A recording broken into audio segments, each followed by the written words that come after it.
Hello tout le monde, j'espère que vous allez bien. On se retrouve avec la Pause Shake pour la deuxième partie du podcast sur nos secrets pour un quotidien sportif sain en musculation. J'espère que la première partie vous a plu. N'hésitez pas à nous faire des retours en commentaire et à nous suivre sur nos Instagram respectives qui se trouvent dans la description. Sur ce, je vous laisse écouter la deuxième partie à votre aise. Merci encore pour votre écoute et passez une très bonne journée. De toute manière, pour ça, les gars, ça c'est un autre secret qui est vraiment important. C'est justement, il faut être curieux. Ouais. Faut être curieux, faut se renseigner, faut si alors tu as adhéré le processus et que tu aimes, si tu veux t'améliorer, il faut que tu ailles chercher de l'information. Soit t'as l'argent, t'as pas envie de perdre de temps, t'as pas envie d'être autodidacte, tu te prends un coach et t'arrives justement à faire son entraînement avec ce que t'aimes parce que ce coach-là va personnaliser ton entraînement via ce que tu lui donnes, ce que tu ressens. Il va aussi ajuster en fonction des entraînements. Il va te donner des exercices comme tout le monde donnerait et peut-être que sur le moment tu vas dire écoute cet exercice j'aime pas trop, il va te changer et peut-être que comme ça tu vas apprendre et tu vas pouvoir changer. Ça c'est l'aspect du coach. Ici la clé, si vous n'avez pas envie de passer via un coach, c'est vraiment soyez curieux, informez-vous, lisez des trucs. Si vous commencez à aimer ça, faites-le parce qu'au final, ça reste de la santé, le sport, et je vous jure que ce ne sera pas du temps perdu, ce sera que bénéfique. Vous allez vous sentir mieux, vous allez comprendre le corps, comment il fonctionne, pourquoi est-ce que vous êtes en mauvaise santé, qu'est-ce que c'est que la santé en fait. Vous éduquer tout simplement à être en bonne santé, avoir une bonne hygiène de vie et se sentir bien. C'est tout ça. Une fois, Vas-y. une fois que tu t'intéresses à la muscu, c'est simple, tu t'intéresses à tout ce qu'il y a autour aussi. Donc, tu apprends tellement de choses. Une fois que tu t'intéresses à la muscu, enfin, voilà, tu t'intéresses à toute ton hygiène de vie, à ta santé, à ta diète, vraiment à tout. Parce que ça fait partie en fait du processus, c'est comme ça. Mais t'es obligé. Ah oui, mais je suis tout à fait d'accord. Et puis, on en revient par exemple avec le sujet du deload. Si t'es pas curieux et que tu sais pas ce que c'est qu'un deload, pour bon nombre de personnes, le deload, c'est juste rien faire pendant 4 jours. Voilà, Ouais, c'est vraiment ça. Mais si t'es pas curieux et que tu te dis pas, bah ok, voilà, purée, j'ai rien fait pendant 4 jours, comment ça se fait que j'ai des charges quand je reviens, c'est n'importe quoi ce que vous dites. Mais en fait, on t'a pas dit de rien faire pendant 4 jours. Bah oui, On t'a dit de continuer à t'entraîner, mais juste tu décharges. c'est ça. Ah, mais comment je décharge? Ouais. À combien de pourcents? Et donc en fait, tout doucement, tu commences à comprendre le principe de calculer tes charges. Et donc c'est hyper important, je trouve que, et comme tu l'as dit, à partir du moment où tu t'intéresses à un sujet vaste tel que la musculation, tu peux pas t'intéresser à la musculation sans t'intéresser à la diététique. Parce que tu comprends C'est ça. vite que les résultats ils vont C'est ça. venir par un ensemble de C'est choses, ça. c'est Et donc pas uniquement... la musculation, c'est nutrition, plus sommeil, plus. Ouais, Et ça, c'est- il y a plein et il y a, de il y a plus. plein Eh de oui. trucs, tu vois. Et Mhm. donc je trouve que c'est un sujet où tu peux pas t'aventurer dans lequel tu peux pas t'aventurer si tu n'as pas, si tu Si t'as t'intéresses pas à envie rien, d'apprendre c'est ça. en fait, si t'as pas Enfin, envie nous, je sais pas, d'apprendre. mais moi, Ouais, c'est vrai. pour ma part, moi, Clairement. quand j'ai un peu de temps à tuer, boum, je regarde une vidéo sur Nassim Saïdi, par exemple, ou sur, où je regarde des vidéos, des trucs, Podcast, des podcasts, Podcast, ou alors lecture, je lis des livres c'est sur la incroyable, préparation hein. physique, On apprend toujours des articles scientifiques, parce que je trouve que c'est hyper important de pouvoir continuer à développer ce milieu qui ne s'arrêtera jamais, en fait. Il y a tout le temps des nouvelles découvertes, il y a tout le temps des nouvelles choses. Et je trouve que, soyez curieux de ce que vous faites. Et surtout, sachez ce que vous faites. Mhm. Tellement de gens disent, il faut faire ça parce que j'ai vu ça. Mais mec, tu l'as jamais Non. appliqué. Tu l'as jamais appliqué. Ouais, et au final, expérimente c'est aussi. ça. C'est la clé. Vraiment, C'est pour ça. moi, s'il y a deux choses que vous devriez mettre en priorité, c'est l'adhérence et après être curieux, tout simplement. Parce que Mhm. si tu aimes vraiment ce que tu fais, tu vas chercher plus loin et tu vas appliquer ce que tu vois. t'optimises. T'optimises, tu vas te dire, ok, je vais me renseigner. Ça. Ok, l'alimentation, en fait, faut tourner là-dessus. Et les gars, vous apprendrez tous les jours. C'est-à-dire que même nous, on est ici depuis 2-3 ans dedans. On apprend tous les jours. Et même là, aujourd'hui, je pourrais pas dire que je suis un professionnel ou autre. Je ne pourrais jamais le dire de ma vie. Pour moi, je suis toujours novice. Ouais, Genre, clairement. j'apprends tout le temps. Des fois, j'oublie des choses que je revois et que je me dis, ah oui, c'est vrai que ça existait et que j'avais vu et que ça faisait longtemps. Malheureusement, le cerveau, ça vient, ça part. Ça. Et tu ne seras jamais compétent à 100% dans un domaine. Renseignez-vous, franchement. Il n'y a rien de mieux. Au moins, tu vas comprendre comment tu fais tes gestes. Quel muscle travaille, au final tes entraînements tu vas mieux les ressentir parce que tu vas dire ok là je suis en train de bosser mon dos, mais en fait mon dos il est divisé en combien de C'est ça. parties, ok en fait si mes coudes ils s'ouvrent je travaille plus les trapèzes parce qu'il y a un resserrement d'omoplate, enfin, Tu tout vas ça- tellement plus apprécier le fait de l'expérimentation, t'entraîner. en fait. Ouais. C'est genre, si t'es curieux, c'est bien. Ouais. Tu lis, tu Mhm. t'informes sur les trucs, c'est bien. Mais à un moment, il faut mettre en pratique. Oui, clairement. Si tu mets pas en pratique, comment est-ce que tu peux dire à quelqu'un, toi coach, comment est-ce que tu peux dire à un élève, ouais vas-y, fais-moi 300 mètres au rameur en 1 minute? Bah ouais. Ah bah Si ouais. toi-même tu sais pas le faire. Non, c'est sûr. Tu vois, sûr. donc Je au suis d'accord final, avec c'est toi. tous les trucs, je trouve que c'est hyper important. T'es de obligé. savoir. Moi, j'ai Et de vite mettre fait en une petite pratique. anecdote là-dessus. Je vous explique, ça dure 2 minutes. J'étais à mon job étudiant et c'était initiation cross-training. Et je leur dis, voilà, j'avais préparé 3 exercices et je voulais travailler les fentes.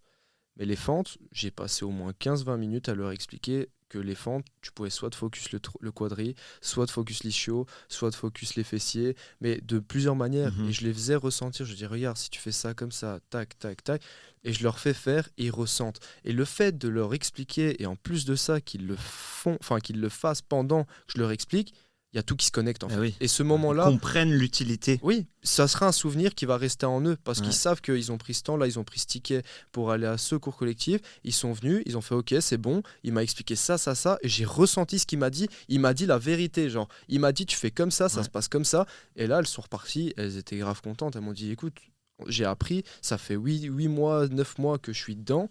Et maintenant, je sais faire 3 types de fentes différentes pour bosser soit l'un ou l'autre. Mais quand tu comprends l'utilité de ce que tu fais, directement, tu ressens plus de motivation à le faire. Par exemple, tout ce qui est pas, etc., manger bien. Quand tu sais pourquoi tu le fais, mais forcément, l'adhérence de nouveau et le fait d'être motivé à le faire, c'est 10 fois plus supérieur. Donc, essaye de comprendre ce que tu fais, pourquoi tu le fais. Essaye de savoir même justifier aux autres pourquoi tu fais ça. Et ça va t'aider justement donc à être motivé et continuer sur le long terme. Je trouve que le gros problème de la société d'aujourd'hui, c'est, bon, on s'en sert, c'est les réseaux sociaux. C'est vraiment, on est super heureux de pouvoir, parce que nous, par exemple, voilà, on partage notre contenu sur des réseaux sociaux. Mais le problème, c'est que sur les réseaux sociaux, tu peux tout entendre. Tu vois, genre, je sais pas, à un moment, tu entends tel exercice, c'est le meilleur pour l'épaule. Ok. Mais la personne qui n'est pas curieuse, elle va le taper à sa salle. Ça. Elle va le faire. Elle va purée, je comprends pas, mon épaule, je progresse pas. Ouais. Mais avant de faire quelque chose, prends le temps de te renseigner. Donc, tout ce que tu entends, parce que ça va super vite de divulguer une information et de dire, ah ouais, ok, lui, vu qu'il est connu, c'est vrai ce qu'il dit, c'est sûr, c'est sûr. Mais au final, quand tu mets en pratique, tu te rends compte que ça avance pas. Donc, sois curieux, va investir sur toi-même, investir sur ce que tu entends et mets-le en pratique. Et c'est comme ça que tu vas progresser. C'est vrai, hein, tu as raison. Même les gens qui te justifient leur choix en disant voilà, j'ai vu cette étude que. Ouais, mais va lire l'étude. Oui, genre, va lire l'étude. prends le temps. Prends le temps, va lire l'étude. Qu'est-ce qu'elle dit, l'étude? Peut-être qu'il a mal interprété quelque chose. Peut-être que l'étude, au final, sur cette étude-là, il y en a 40 qui sont sortis. Il y en a 30 qui disent que c'est négatif et tu as juste pris les 10 qui disent que c'est très bien. Donc, c'est tout ça, il faut vraiment prendre tout en compte. Bon, là, on rentre encore une fois dans l'extrême, mais c'est clair et net, juste pour vous dire, soyez curieux, prenez de l'info, testez, discutez aussi, comme nous on fait tout le temps. Des fois, on en discute juste entre nous, comme on est passionné, on en discute. Et des fois, on se retrouve à se dire, en vrai, t'as raison, je pensais pas comme ça, maintenant que je l'ai fait. Et ça te fait juste changer d'avis. C'est clair et net, il n'y a que ça à faire. Après, malheureusement, je pense que c'est plus ou moins un des derniers sujets dont on voulait parler dans ce podcast, c'est la variété de l'entraînement. C'est incroyable, je sais pas ce que vous en pensez, par exemple, de toutes les variétés d'entraînement qu'il peut y avoir, par exemple, les entraînements ou les entraînements hybrides, ou les entraînements, par exemple, pendant tes pauses, tu vas travailler un autre muscle, tel que les abdos, ou tu vas travailler un petit peu ton cardio pendant tes pauses pour revenir ensuite travailler un groupe musculaire. Moi, je sais pas trop comment est-ce que vous voyez tout ça. Alors, la variété des entraînements, c'est clair que tu peux varier. Il y a plein de choses qui existent, comme je disais au début. Tu as ce côté où il y a plein de techniques, il y a plein de méthodes, tout fonctionne, il faut juste l'adapter à soi et en fonction de ce que tu veux. Pour ça, il faut tester, ça c'est clair et net. Il y a plein de méthodes comme des techniques d'intensification où tu peux rajouter du volume, de l'intensité sur tes exercices. Tu as des choses où tu peux justement réduire ton temps à l'entraînement, comme des biceps, comme ici des supersets, ou alors tout simplement des pauses actives. Où en gros, pendant ta pause, ou par exemple, tu as été faire, je sais pas moi, 4 séries de traction, durant ta minute 30 de pause, tu fais du gainage. Par exemple, tu vois, ce serait de la pause active, où tu ferais autre chose de ton temps où tu ne le fais pas. Il y a aussi du HIIT, il y a aussi pas mal d'entraînements différents comme du functional training. Ça va dépendre de ce que vous voulez chercher en optimisation. Moi, je sais que mes entraînements restent du classique, où je prends mon temps de repos, je m'entraîne, parce que c'est vraiment là-dedans que je me vois et c'est les entraînements que je préfère. Donc, je vais rester là-dessus. Ouais. Bon, je sais pas si mais moi, c'est pareil que Pedro par rapport à ça. Moi, je suis conscient de toutes les techniques qu'il y a, je suis conscient de toutes les méthodes d'entraînement qu'il y a, et c'est pour ça que je le dis tout le temps à la salle où je travaille aux clients, que voilà, si vous aimez pas le programme que je viens de vous faire par rapport aux exercices, etc., n'hésitez pas à le dire. C'est pas parce que je vous ai fait ce programme-là que c'est le meilleur programme. N'hésitez vraiment pas. En muscu, c'est ça qu'on a la chance, même dans le fitness en général, on a plein de variétés d'exercices, plein de méthodes différentes, plein de techniques différentes qui permettent d'amener de la variété, qui permettent de réduire les séances, d'optimiser plus le cardio plutôt que le renforcement. Voilà. Moi, j'adhère plutôt à l'entraînement classique. Donc, on fait sa série, on prend son temps de repos, on ne fait pas d'exercice de pause active, etc. Sans forcément mettre de technique d'intensification. Moi, j'aime bien ce type d'entraînement-là. Et j'aime bien, en fait, séparer du coup ma partie cardio et mon renfo. Donc, je fais, comme vous le savez, et comme on en a déjà parlé, mon run un jour ou à un moment de la journée, et puis ma muscu à un autre moment. Mais il y en a qui aiment vraiment associer renfo et cardio, pardon. Ouais. À ce moment-là, fais comme ça. Donc, voilà, il y a plein de choses, il y a plein de variétés d'entraînement. De nouveau, c'est à toi de tester, c'est à toi de voir ce que tu aimes, et voilà. Moi, je suis vraiment fort dans l'utilisation, je suis dans l'utilisation des bisets et des supersets. Ouais. Pour une question de rentabilité, parce que on en parlait par rapport aux séries, aux répétitions. Vu que des fois j'ai des séries un peu longues, ou alors des répétitions un peu longues ou des séries un peu plus longues aussi, je me dis, j'aimerais bien par exemple travailler aussi mes abdominaux. Mais genre, si je veux travailler mes abdominaux après une séance dos ou après une séance pull, je me dis, la séance elle va durer 1h30, c'est pas possible. Donc par exemple pendant mes pauses actives, ça va tout bêtement, je fais des exercices tirage. Pour relâcher mon dos, je vais prendre une corde et je vais commencer à faire des crunchs. Ça va relâcher mon dos, ça va me détendre les épaules. Et en même temps, je vais travailler mes abdominaux. C'est tous les trucs comme ça où je me dis, j'essaie d'être rentable sur l'entraînement. Ça travaille en même temps mon cardio. Et après, bien que ça soit efficace, intense et assez court. Au final, assez court. Mes séances durent toutes entre 1h et 1h10. Donc, c'est quand même des assez longues séances. Voilà, j'aime pas me dire, je n'aime pas rester pendant 3 minutes ou 2 minutes à rien faire, à attendre que le temps de pause passe, quoi, ou à taper des pas dans la salle. Je préfère alors, boum, je sais pas, je commence à faire du nageur pour les épaules, ou alors je commence à faire des exercices abdominaux pour dire, comme ça, ma séance est efficiente, c'est un peu plus cardio, surtout vers l'été. J'aime bien faire des circuits training quand l'été approche pour travailler plus le cardio, plus transpirer. Tout ça, et puis après, tu vois, c'est une autre technique d'adhérence. Tu vois, toi, t'aimes bien transpirer, avoir des entraînements intenses comme ça. C'est ça. Nous, on est plus dans le classique et on sépare plutôt ces deux séances. Ça va changer pour moi, ça va peut-être changer pour vous. Clairement. On teste un peu à tout. C'est un format qui me va pour le moment, quoi. Quand on parle de variété à l'entraînement aussi, je pense qu'on peut aborder les exercices dans le sens où il y a des exercices qui travaillent la même chose mais qui ne sont pas dans le même plan ni dans le même max. Ça veut dire que ça ne va pas bosser la même chose.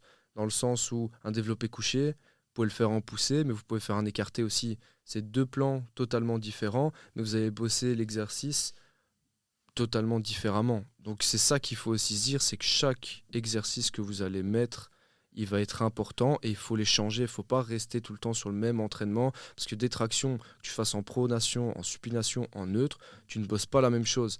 C'est ça aussi qu'il va falloir varier dans votre entraînement. C'est pas de faire tout le temps le même mouvement. C'est-à-dire, faites pas un développé couché haltère pour après faire un développé couché barre pour après faire une chest press machine pour focus encore le milieu du pec. Non, ici ce qui va se faire, c'est que vous allez varier, vous allez essayer de chercher les 3 faisceaux, vous allez changer le plan, comme je vous ai dit, écarté au lieu de faire de la poussée. C'est toutes ces choses-là où il va falloir penser et c'est justement ça qui rentre dans la planification. Le rôle d'un coach de créer un bon programme adapté avec tous ces types de mouvements et aussi avec les outils que vous préférez. Quand je dis outils, c'est tout ce qui est évidemment la différence entre tout ce qui est poids libre, donc barre, haltère ou machine. Toi, tu es 100% machine, toi, par exemple. Moi, par exemple, oui, clairement, j'ai peut-être 2-3 exercices avec des haltères. Genre élévation latérale, du curl marteau pour les biceps. Mais sinon, je suis constamment avec des poulies ou avec des machines. Mais il y en a d'autres qui vont au contraire aimer que les poids libres, donc que haltères et barres. C'est un choix, c'est une question de nouveau d'adhérence. Ça dépend ce que tu as aussi comme matériel dans ta salle. Mais voilà, de nouveau, ça fait partie de la variété d'entraînement. Et puis c'est une question aussi un peu de mentalité. Je trouve que le old school de la musculation, c'est beaucoup plus tout ce qui est poids libre. halter, Mhm. halter, barre. Je trouve que le old school, c'est plus tout ça, quoi. Genre coucher sur le banc avec les pieds relevés, les pieds croisés à pousser. Je trouve que c'est plus old school avec les haltères. C'est Et clair. que la nouvelle génération, c'est plus. Quand tu vois les On a machines, accès à des quand tu vois nouvelles les machines qui aussi. sortent aujourd'hui, Oui, c'est ça. t'aurais jamais eu ça à l'époque, tu vois. Donc tu te dis, Ça la nouvelle pousse. génération est poussée vers la Les stabilité, machines. vers les machines. Et après, je trouve Ah que c'est oui, pas plus mal. Là, c'est vraiment sur ça qu'on C'est tange, ça, hein, on la tend plupart vers ça. du Mais temps. je trouve que Ouais. c'est hyper important de garder le savoir-faire avec les haltères. Je trouve que c'est hyper important parce que je trouve que savoir déplacer un haltère en poussée ou en tirage. Je trouve que c'est un.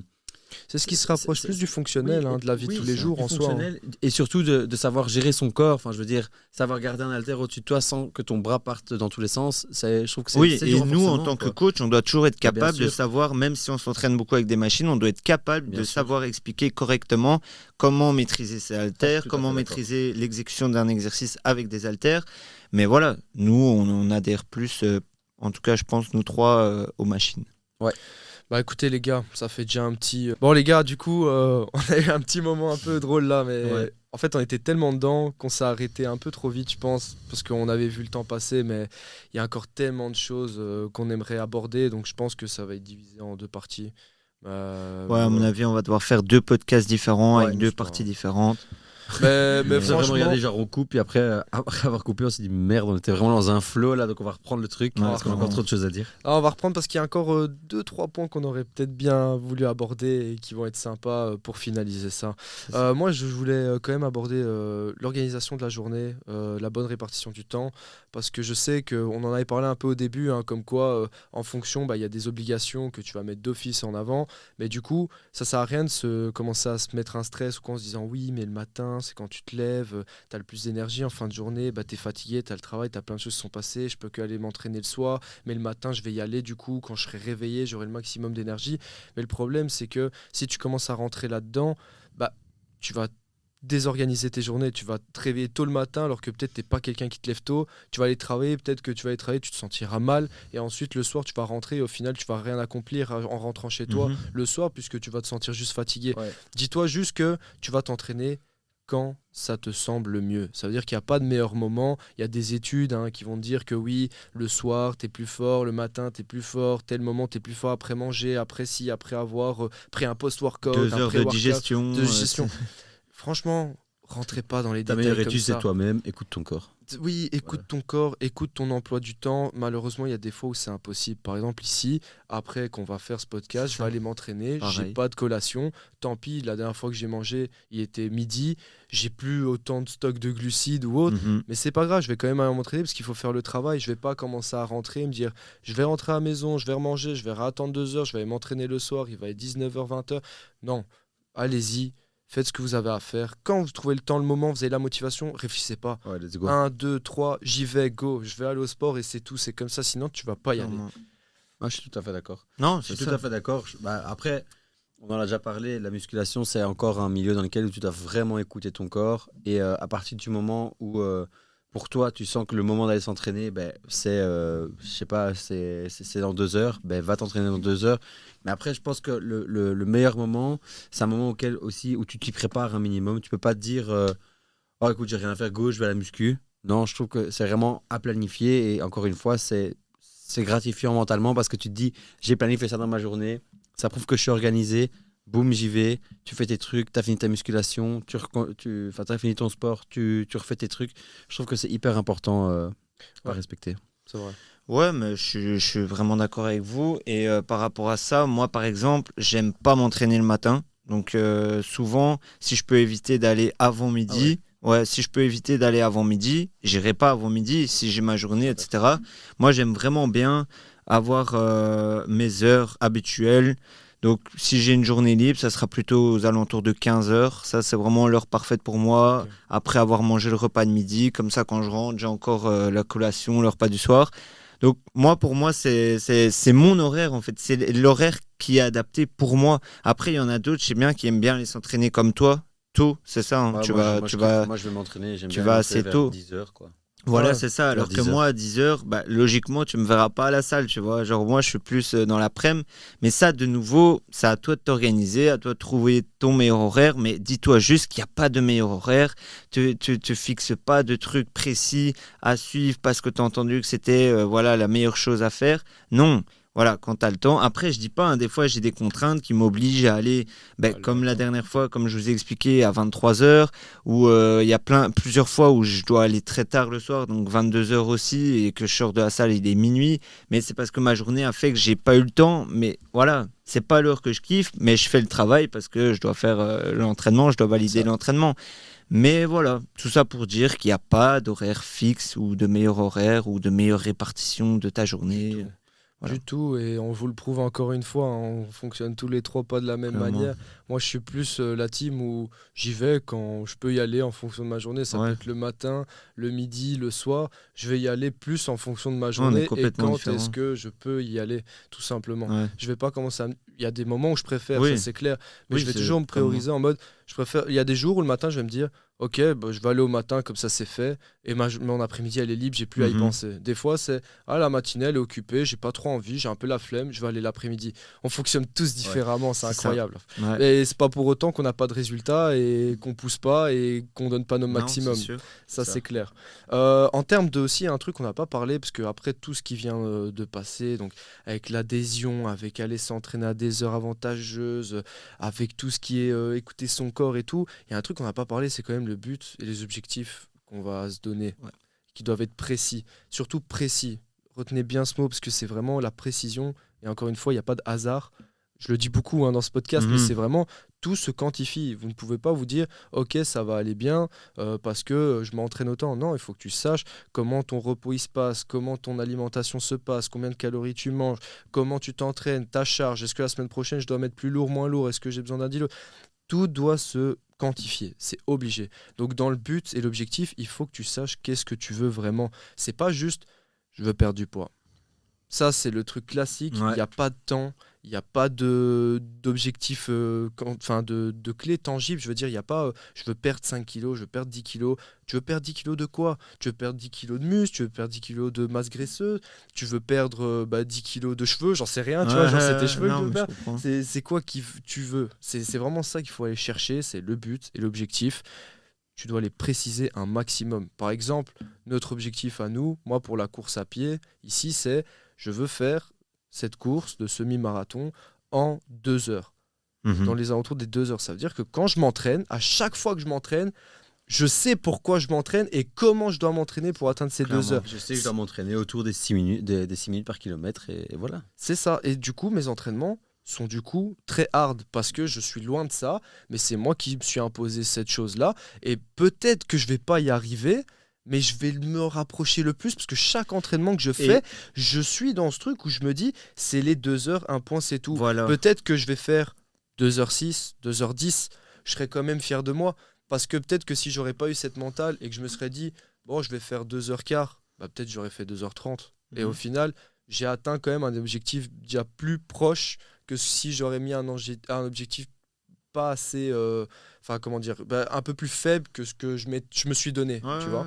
Donc c'est vraiment ça, donnez-vous des objectifs. Quantifier ton exercice, ça va te permettre de simplement programmer de la meilleure manière du coup tes séances. Parce que comme tu dis ici, avec ton objectif des 2 heures, moi personnellement c'est 1h45, je me suis dit je dois être en dessous des 1h45, donc mon programme, mes séances sont planifiées dans le but que je fasse moins d'1h45. Mais tout ça, toute cette planification, elle a été faite sur base d'abord du but que j'ai précisé. Si j'avais dit, ok, je veux juste finir, ok, je vais courir une, 2 fois sur la semaine, voilà, je l'aurais fini tranquille. Mais là, le fait de me dire, ok, je dois faire moins d'1h45, ça permet ensuite d'avoir toute la planification qui découle du coup de cet objectif que j'ai précisé. Et c'est pareil pour tout. Comme si, par exemple, tu veux faire une prise de masse. Exemple, là on part plus dans la muscu, on était dans la course à pied, une prise de masse. Ok, donc je dois faire mon surplus calorique. Est-ce que je suis à plus 200, plus 400, plus 600? Ça va dépendre de nouveau du temps que tu veux et du poids que tu veux. Voilà, on va dire, tu veux atteindre plus 10 kilos en 3 mois, mais évidemment, ton surplus calorique ne va pas être le même que si tu veux prendre simplement 2 kilos en 5 mois. Tu vois, je veux dire, tout va découler en fait de l'objectif principal que tu as précisé. C'est ça, en fait. C'est ça, en fait, je voulais dire, l'objectif, c'est pas un mot.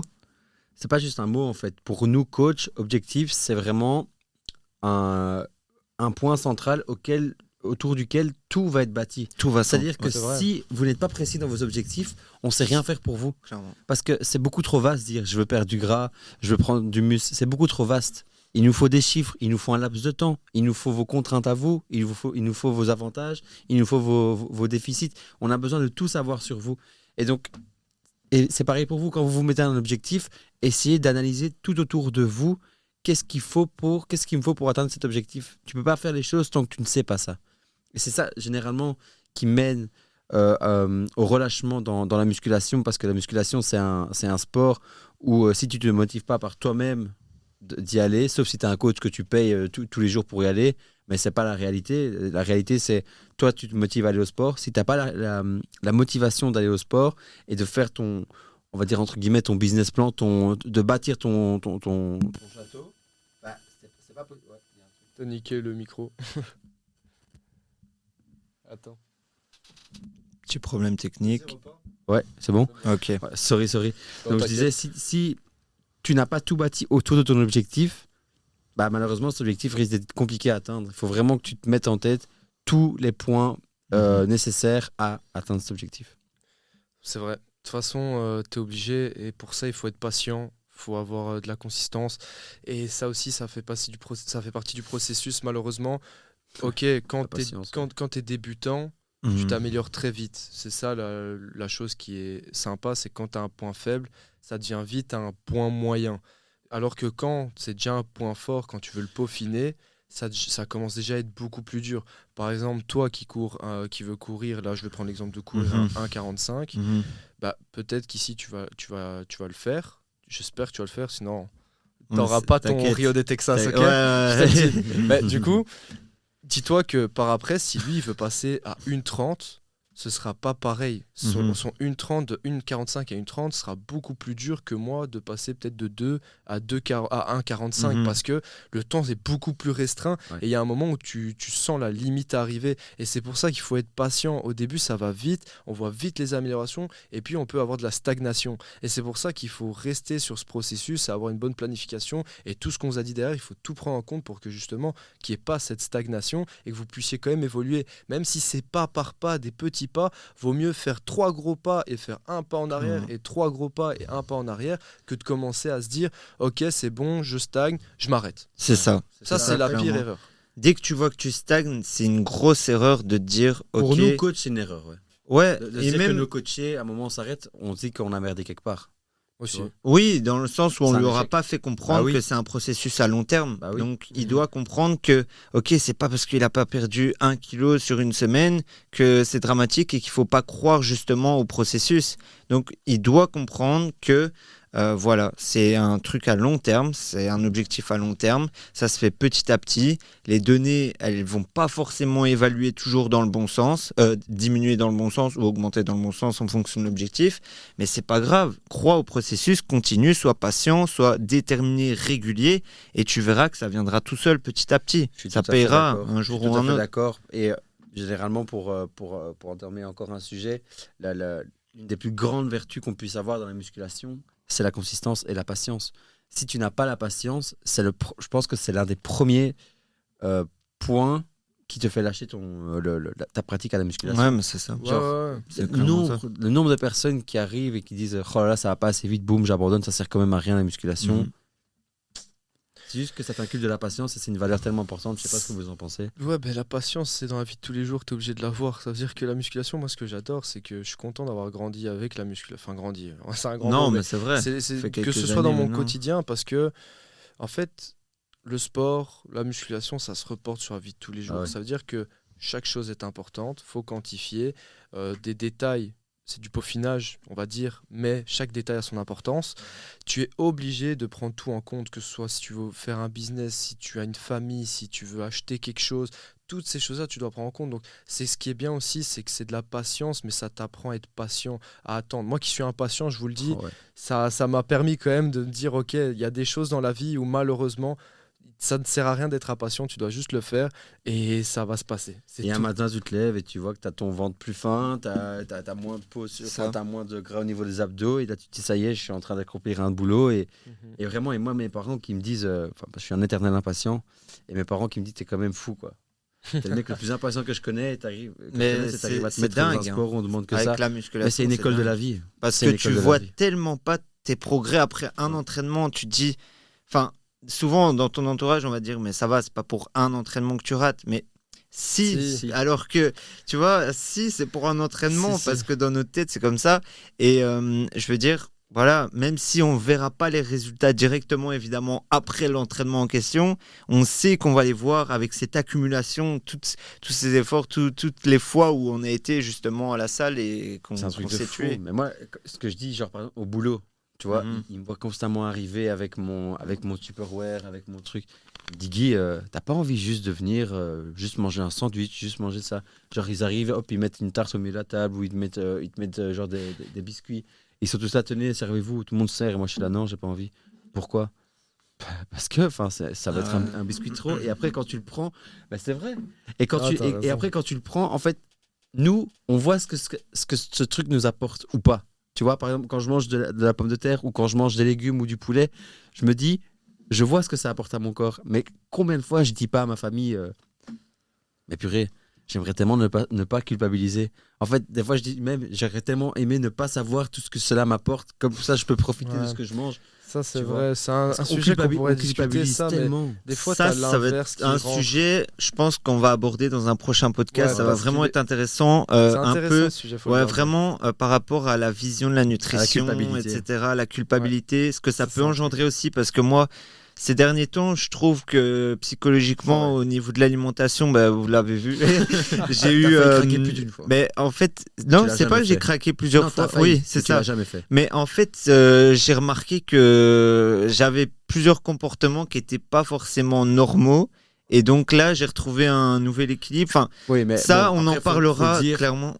On avait bien. Enfin, t'as bien vu tes cales baisser. Oui. Crevait de faim tout le temps. Oui. Et donc là, puis moi à côté qui lui montrait des vidéos de bouffe tout le temps, ça aide pas. Ça l'aidait en rien du tout. Ça aide pas. Toi en cours, lui il tiltait parce que je lui montrais tout le temps des trucs. Moi j'en pouvais plus. Et puis toi tu craquais pas. Et puis à un moment, enfin voilà, comme tu dis, là ça va mieux pour le moment parce que tout simplement tu as réaugmenté tes cales et que tu te sens mieux comme ça. C'est ça, mais voilà, moi je pense que vraiment on va pouvoir faire un podcast sur tout ce sujet parce qu'il y a tellement de choses à dire et je pense que ça peut vraiment apporter de la valeur aux gens parce que c'est un sujet que. C'est la réalité. Voilà, c'est la réalité qu'on parle pas beaucoup. On dit manger bien, mais derrière ça, il y a énormément de choses. Et on a quand même accumulé un peu d'expérience par rapport à tout ça. On a essayé plusieurs choses. Et je pense que ça pourrait faire un bon podcast pour la prochaine. Dites-nous d'ailleurs si vous voulez qu'on parle un peu de franchement, dites-nous si ça vous intéresse. Et que si vous avez des questions par rapport à ce sujet-là qui vous intéressent, on les abordera avec plaisir dans le prochain podcast. Franchement, n'hésitez pas, même si vous avez des questions sur ce qu'on vient de discuter là. C'est ça. Dites-le dans les commentaires, contactez-nous sur Instagram, vraiment si vous avez envie qu'on en discute plus, parce que sur Instagram aussi il y a les vocaux, c'est déjà peut-être plus simple pour aborder certains sujets. Donc n'hésitez vraiment pas. En tout cas, un grand merci à vous d'avoir écouté jusqu'à la fin. Ça fait extrêmement plaisir, on est super content de l'avoir fait ce podcast. Encore une fois. J'ai vraiment trop kiffé ce podcast. Vraiment, tous les podcasts sont incroyables. Celui-là, il est aussi incroyable et c'est vraiment chouette. Vraiment, on sent qu'on s'améliore et ça nous fait du bien aussi moralement de se dire que la qualité sera beaucoup plus présente et j'espère